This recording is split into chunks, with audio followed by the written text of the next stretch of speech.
अस्सलाम वालेकुम जी, मेरा नाम डॉक्टर आमिर है और मैं as a consultant paediatrician DHQ hospital Bahawal Nagar में अपनी खिदमत सर अंजाम दे रहा हूँ। आज की ये मेरी वीडियो उन सब स्टूडेंट्स के लिए है जो कि इम्तिहान की तैयारी कर रहे हैं या जिनके इम्तिहान करीब है और उनका टाइम बहुत कम रह गया है। तो कम वक्त में ज़्यादा तैयारी कैसे चीज़ों को मैनेज करें, कैसे चीज़ों को अरेंज करें, इस वीडियो में ये सब कुछ डिस्कशन होगी। सबसे पहले तो इम्पोर्टेंट बात ये है कि किसी भी जंग में जाने के लिए किसी स्ट्रेटजी की ज़रूरत होती है, किसी रोड मैप की ज़रूरत होती है, किसी प्लान की ज़रूरत होती है। तो आपके जो इम्तिहान है वो किसी जंग, किसी वार से कम नहीं है। तो इसके लिए भी आपको सबसे पहले तो स्ट्रेटजी बनानी पड़ेगी। और स्ट्रेटजी बनाने के लिए सबसे पहले आप कैलेंडर उठा लें, अपने दिन काउंट करें कि आपके दिन कितने रह गए हैं और वो जंग वाला दिन कब है, वो इम्तिहान वाला दिन कब है। इम्तिहान की तैयारी एक स्लो एंड स्टडी प्रोसेस है और ये टाइम कंज्यूमिंग है।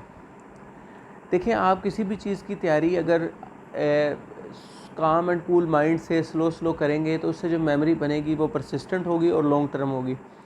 लेकिन जब आप किसी चीज़ की तैयारी में आपके पास टाइम कम और जल्दी चीज़ें आप मैनेज करने की कोशिश कर रहे हो तो उसमें जो मेमोरी बनती है वो शॉर्ट टर्म होती है और जल्दी इवेपोरेट कर जाती है।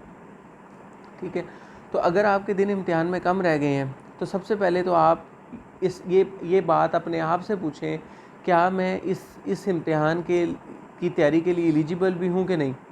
देखिए, अपने आप को आप पैनिक ना करें, अपने आप को स्ट्रेसफुल ना करें। आपकी ज़िंदगी इम्तिहान से बहुत ज़्यादा अहम है। तो अगर तो आपके अंदर से आवाज़ आए कि आप इसके लिए कर सकते हैं तो फिर अपना प्लान बनाएं, अपनी स्ट्रेटजी बनाएं। तो स्ट्रेटजी में सबसे पहले तो वो इम्पोर्टेंट क्वेश्चन है, वो इम्पोर्टेंट टॉपिक्स हैं जिनमें से आप ये डिसाइड करें कि इसमें हर दफ़ा एग्ज़ाम्स में कुछ ना कुछ आता है। सबसे पहले तो उन पे फोकस करने की कोशिश करें। जो कॉमन चीज़ें हैं उनको पहले करें, जो फैंसी चीज़ें हैं उनको तो स्किप कर दें एक दफ़ा, उनको तो करने की कोई ज़रूरत नहीं है, क्योंकि वो इम्तिहान में अगर आ भी गई तो वो बहुत कम परसेंटेज में होती है। कॉमन चीज़ों के बारे में कोई माफ़ी नहीं होती। तो सबसे पहले अपनी स्ट्रेटजी बनाएं, उन चैप्टर्स को हाईलाइट करें कि जिनमें से आपने इम्पोर्टेंट क्वेश्चन करने हैं। ऐसे चैप्टर जिनमें से हमेशा क्वेश्चन आते हैं उनको तो कभी भी ना छोड़ें, उनको तो लाजमी करें। और प्रीवियस जो पेपर्स हैं उनको लाजमी करें, क्योंकि कुछ लोग ऐसे होते हैं जो कहते हैं मैं नहीं सारा टॉपिक पढ़ूंगा, मैं प्रीवियस पेपर नहीं करूंगा। तो उनको मैं ये बताना चाहता हूँ कि बात वह प्रीवियस पेपर से इतना ज़्यादा फ़ायदा होता है, आपकी सोच भी नहीं होती, क्योंकि उसमें आपका माइंड लेस क्राउडेड होता है। आपने चीज़ें कुछ फोकस्ड चीज़ें पढ़नी होती हैं। कौन सी चीज़ें अहम हैं और कौन सी चीज़ें अहम नहीं हैं, इसका फ़ैसला प्रीवियस पेपर करते हैं। योर सीनियर्स, योर कोलीग्स, ये वो लोग हैं जो आपको हेल्प आउट करते हैं, जो ये एग्ज़ाम दे चुके हों, आपके सीनियर या वो प्रीवियस पेपर्स जिनमें से एग्ज़ाम आता हो। तो ये हेल्प आउट करते हैं कि कौन सी चीज़ें अहम है, कौन सी नहीं अहम है। तो ये प्रीवियस पेपर्स का एक तो ये फ़ायदा हो जाता है कि आपका माइंड लेस क्राउडेड होता है, आप जल्दी चीज़ों पे फोकस कर लेते हैं। दूसरा, ये प्रीवियस पेपर से फ़ायदा ये होता है कि आपको इम्पोर्टेंट क्वेश्चंस का पता लग जाता है। अच्छा, एक और अहम बात जो कम वक्त में इम्तिहान की तैयारी में है कि अपनी आप नींद प्रॉपर लें। देखिए, नींद का इंसानी जिस्म में बड़ा अमल दखल है। ये मेमोरी सर्किट डेवलप करने में हेल्प आउट करती है और ये आपको फ्रेश और तरोताज़ा भी करती है।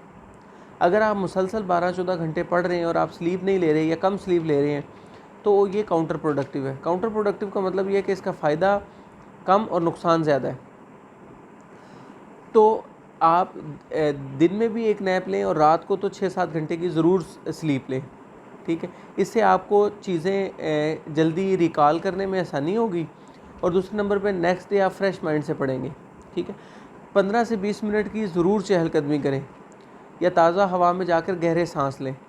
आमतौर पे स्टूडेंट समझ रहे होते हैं कि हम जब बाहर निकलेंगे, आउटिंग करेंगे, ताज़ा हवा में जाएंगे, ये हमारा टाइम ज़ाया है। ये आपका टाइम ज़ाया नहीं है, ये आपका टाइम का फ़ायदा है, क्योंकि आपका माइंड फ्रेश होगा और उसमें स्पेस बनेगी चीज़ों को एब्जॉर्व करने की।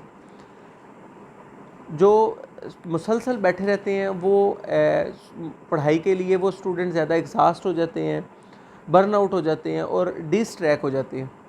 तो अपने फोकस को मेंटेन रखने के लिए आपको थोड़ी सी चहलकदमी की बहुत ज़रूरत होती है। चीज़ों को याद करने के लिए एक टेक्निक होती है जिसे कहते हैं active recall and speech memorising technique. इसमें क्या करते हैं कि आप एक चीज़ जो है, एक पैराग्राफ जो है किसी टॉपिक को कह लें, वो आप पढ़ें। अब अपनी आंखें बंद कर लें, आप अपने माइंड में वो रिकॉल करने की कोशिश करें और ज़ुबान से वो लफ्ज़ अदा करें उस चीज़ के।